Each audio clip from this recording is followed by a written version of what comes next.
Songez à la réhabilitation de l'avenue Moulongo, précisément dans la commune Katouba, serait une nouvelle élogieuse. C'est depuis l'arrêt de travaux qui totalise déjà 1 année et demie que cette route se trouve dans cet état de délabrement chaotique. Une voie de près de 6 km qui débouche sur la route Kasumbalesa, mais cette dernière se voit être transformée en donnant une mauvaise image de cette grande commune surnommée Grand Pays. Toutes les maisons résidentielles et commerciales environnantes souffrent excessivement, surtout à l'approche de la saison sèche. Par ailleurs, les autorités urbaines doivent penser à la solution de cette voie qui relie la commune Katouba à celle d'Annex.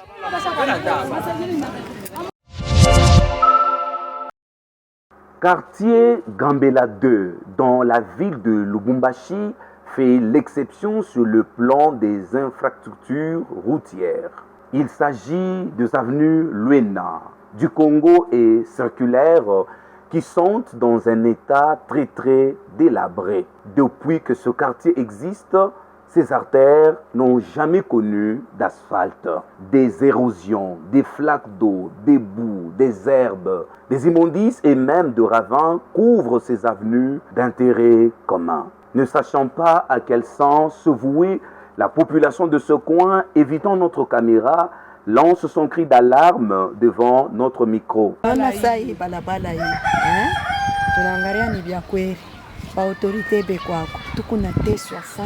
A cause ya mabalabala aina pepa saa hatuna na mabilani.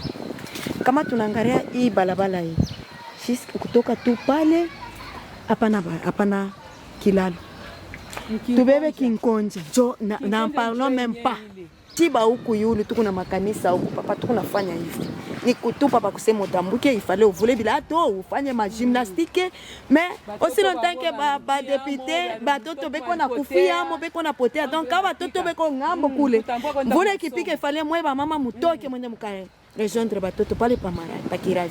autorités provinciales ont leur part de responsabilité, les habitants aussi ont la leur. Mesdames et messieurs, nous voici présentement sur l'avenue circulaire, toujours au quartier Gambela 2. Cette avenue est découpée par un ravin que vous pouvez voir. Et dans ce ravin, il y a des saletés qu'on y jette, il y a des pampers, il y a toutes sortes d'ordures. La question reste posée, comment la population de ce coin est en train de vivre dans cet état exposé à diverses maladies. Donc, le cri d'alarme est donc lancé aux autorités compétentes de la ville de Lubumbashi et de la province du Haut-Katanga de bien vouloir prendre en charge le quartier Gambela, ou sinon nous risquons d'avoir d'autres maladies, en l'occurrence le choléra, maladie de main sale, parce qu'il y a une saleté comme vous ne pouvez pas vous imaginer. Trésor Mukendi, Benita Mwenze, pour le compte de Pamoja Canal Télévision.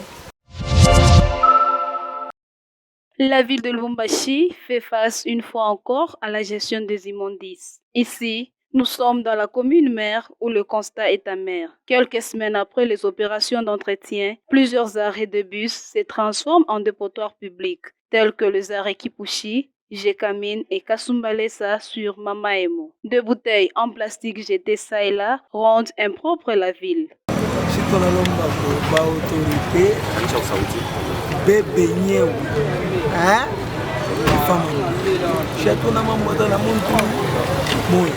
Na mutongare mabalabala buchafu bobule ukiendeleshe na kule bamingi batasema na bamingi batachamula, mais la vérité que là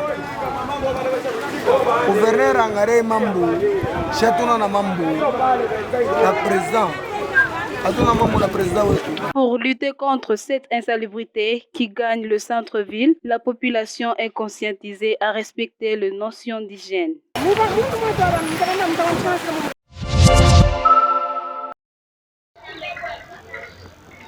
C'est dans la nuit du mercredi à jeudi 4 avril 2024 qu'une maison ont été cambriolées dans la cité minière et frontalière de Kipushi, précisément au quartier Kamarengue, à l'angle des avenues Lupoto et Mitwaba. Tunashtukia wanafika kwa fenêtre ya chambre ya fille. banapasula vitu. Mimi natoka mbio mshambre yangu, mimi naenda kuangalia mtoto deja eko yulu. Apasha ulamuka na lalamika sema funga kinywa yako. Njoo mimi nasema mama yakawa. Fungula porte sino tutanani. Tutaingia mule tutamviole. Tutamiua. Tozana bahari. Njoo mimi nakimbia mimi naingia msaloni. Pesa mongo. Hatuna na makuta sababu pesa mongo sino kama tunaingia tutamiviole. Njoo tulikuwa na makuta munyumba. Tunatosha ile makuta tulikuwa nayo, tunabapatia pantundu bapasula ku salon.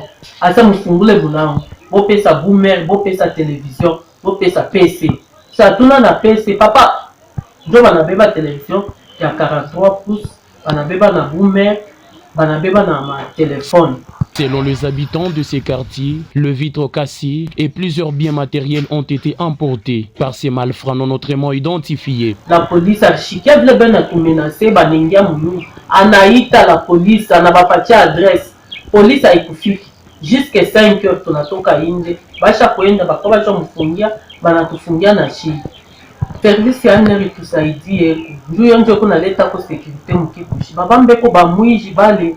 Njoo atulale tena. Paka hapa beko na babamba bana baweka mu prison. Bana kata milomo, banaboka bana basambia bya bongo. Bana toka tena banaanza kututracasser mkipushi. La victime lance un appel aux autorités compétentes à assurer la sécurité des paisibles citoyens. Il s'y est de souligner que depuis quelques jours, l'insécurité a pris des proportions inquiétantes dans plusieurs coins du territoire de Kipushi.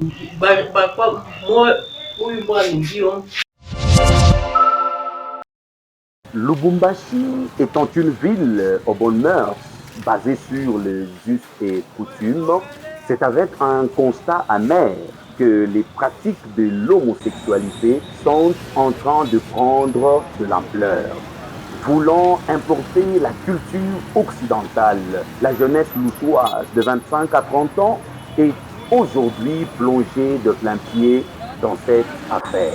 Les coutumes congolaises sont en contradiction avec ces pratiques pernicieuses, d'où une indignation de la femme okatangaise qui refute avec sa dernière énergie. La loi précisait que la personne peut contracter le mariage avec une personne de son choix et d'un sexe opposé.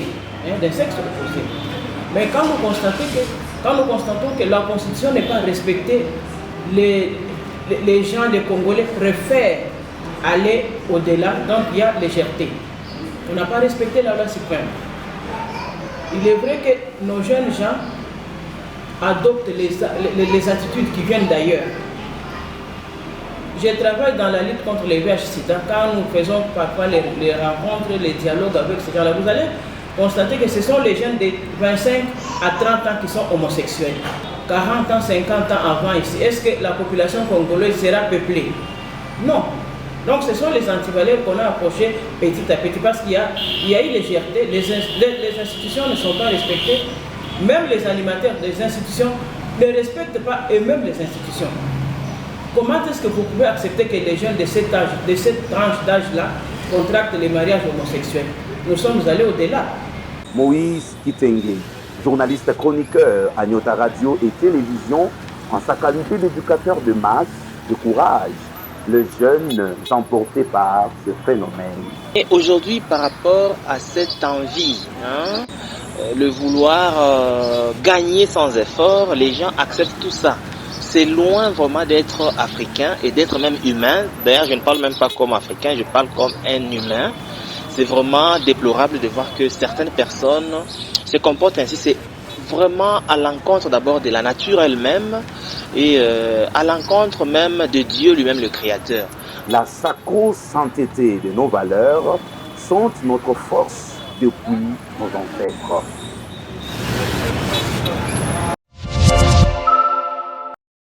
Les juristes disent qu'il n'y a pas de société sans loi. Le cas de l'homosexualité qui s'installe peu à peu dans la ville qui préfère nous pousse à consulter les législateurs congolais. La Constitution prévoit que deux personnes de sexe opposé peuvent se mettre ensemble sous l'égide de l'officier de l'état civil et aussi le Code de la famille, livre 3e, article 345, 44, 45, 46, 47, consacre également les conditions de fond et de forme il faut avoir 18 ans révolus.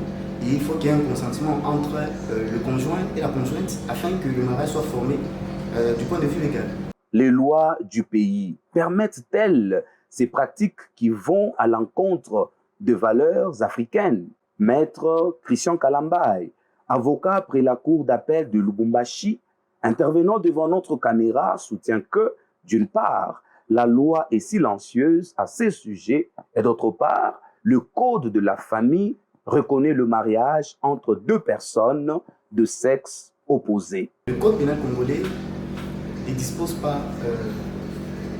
d'une disposition qui contraint ou qui prévoit la sanction contre quiconque qui pratiquerait l'homosexualité. Donc il y a un silence total de la loi, je dirais, et le professeur Ngenda a dit ce qui n'est pas prohibé est admis. Il y a un principe de droit qui dit nullum crimen, nulla pena sine lege. Il n'y a pas de peine sans loi, il n'y a pas de loi sans peine. L'homosexualité, autrement dit, elle est permise du fait du silence de la loi. Donc dans la lege ferenda, le législateur devrait vraiment, le législateur originaire, revoir le code pénal congolais et essayer de pénaliser l'homosexualité, le lesbianisme et qu'on sorte toutes ces questions. Si ça reste comme ça, ils vont continuer vraiment à se cacher derrière ce silence de la loi. La coutume étant l'une des sources de droit, elle est le pilier moteur de nos valeurs. L'occasion d'échanger. La nouvelle première ministre Judith Suminwa Tuluka a reçu ce jeudi à Kinshasa le premier ministre sortant Jean-Michel Sama Lukonde. Le premier ministre sortant a partagé son expérience à la primature à celle qui lui succède. Sama Lukonde a souhaité que le gouvernement souminois en formation soit celui des cohésions de toutes les forces politiques du pays. Il a loué par ailleurs les atouts des Judith Souminois, ce qui selon lui vont l'aider à être à la hauteur de ses tâches à la primature. L'occasion d'échanger sur un partage d'expériences. Ayant été à la même fonction portée par son Excellence Monsieur le Président de la République en son temps pour la législature passée, donner ce qu'avait été mon expérience pour qu'elle puisse y tirer, en tout cas, les points positifs qui vont l'aider dans les prochaines étapes qui l'attendent. Ça veut dire que, principalement, un travail qui a été fait avec l'informateur, qui doit être un peu sa source d'inspiration, et puis toute la collaboration qu'elle doit avoir avec la famille politique du président de la République, les consultations qui doivent être menées par la suite et qui vont nous amener à la formation d'un gouvernement que l'on veut vraiment de cohésion.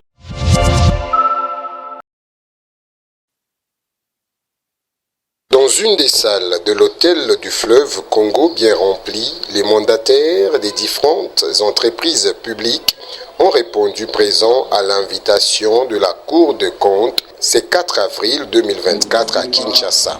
Président des conseils d'administration, directeurs généraux et la ministre du portefeuille, Adèle Kainda, ont été édifiés par les exposés des magistrats de la Cour des comptes. Parmi les questions évoquées, la rémunération des mandataires non actifs qui est une entorse à en croire les procureurs généraux près la Cour des comptes. Non actifs, donc, ils ne presque pas je parle devant le directeur général de la SNEP, les mandataires non actifs ne presque pas de votre entreprise. Et pourquoi est-ce qu'il aurait une rémunération mensuelle? Aucune justification. Aucune. Le président du conseil d'administration, c'est un mandataire non actif. Moi, j'ai grandi à l'époque du parti État. À ce moment-là, ils avaient un jeton de présence. Le premier président de la Cour des comptes promet une prise de position officielle de sa juridiction sur la question des rémunérations des mandataires publics dans un avenir proche. Le cours existe depuis très longtemps, mais c'est une cour qui n'était pas consultée. C'est une cour qui n'était pas associée, n'est-ce pas, à plusieurs décisions qui sont prises dans notre pays. Comme la décision en rapport avec la rémunération des mandataires. À l'issue de ces échanges pédagogiques, bien sûr, les participants ont visiblement été édifiés, à l'instar du représentant de la Régie des eaux. Je suis très satisfait de cette communication de la Cour des comptes. Je tiens à préciser que cette démarche elle est pédagogique et c'est pour rappeler aux mandataires qui ont la gestion des deniers publics et cela ne leur appartient pas. Ils gèrent l'argent de l'État et par conséquent ils doivent se comporter dignement. L'Association congolaise pour l'accès à la justice, invitée à cette rencontre par la Cour des comptes, s'est dite satisfaite de voir cette instance judiciaire reprendre vie. Parce que ça va faire longtemps que la Cour des comptes n'avait pas existé. Et cela fait déjà partie, nous sommes plus que satisfaits parce que ça fait partie de plaidoyer que nous avons longtemps mené pour l'opérationnalisation de la Cour des comptes. Aujourd'hui, chose faite, chose qui était promise a été faite parce que les magistrats ont prêté serment, ils sont aujourd'hui actifs, ils sont en train de travailler et la séance d'aujourd'hui était très pédagogique parce qu'elle a permis aux mandataires ainsi que les autres membres de la société. Les attributions de la Cour des comptes et l'élaboration des rapports de gestion des entreprises et établissements publics ont été les deux principaux objectifs de cette journée. Le jeu se poursuit puisque l'arbitre... FC Saint-Éloi le Popo domine les kamikazes de Lubumbashi Sport, tous de la capitale qui préfèrent, sur la note d'un 8-0 dans ce match de clôture de la phase allée de play-off disputé ce 4 avril au stade de la Kenya. Un stade du match viendra apporter plus d'intensité et de mouvements dans les jeux de Viet. Totalement la défense de Lubumbashi Sport pète les caps dans les dernières minutes. Mika Miché d'une action en solo entreprise dans les 15 derniers mètres et crocheté dans le petit rectangle de Ketani Masiala. L'arbitre indique le penalty. Masiala. Les Gabonais Bayano s'en charge et prend à contre-pied Ketani. Score Lupopo qui prend l'avantage ici au stade de Frédéric qui passe à Maliba. Un sans faute acquise pour les jaunes et bleus qui après cette victoire monte à la deuxième place avec 12 points, ex aequo avec les tout-puissants Mazembe, leur futur adversaire. Le match se jouera le 17 avril 2024. Au stade Joseph Kabila de Kalemi. Faire du mal à cette formation de Lubumbashi Sport. Le tir calibré des Bokai Saka.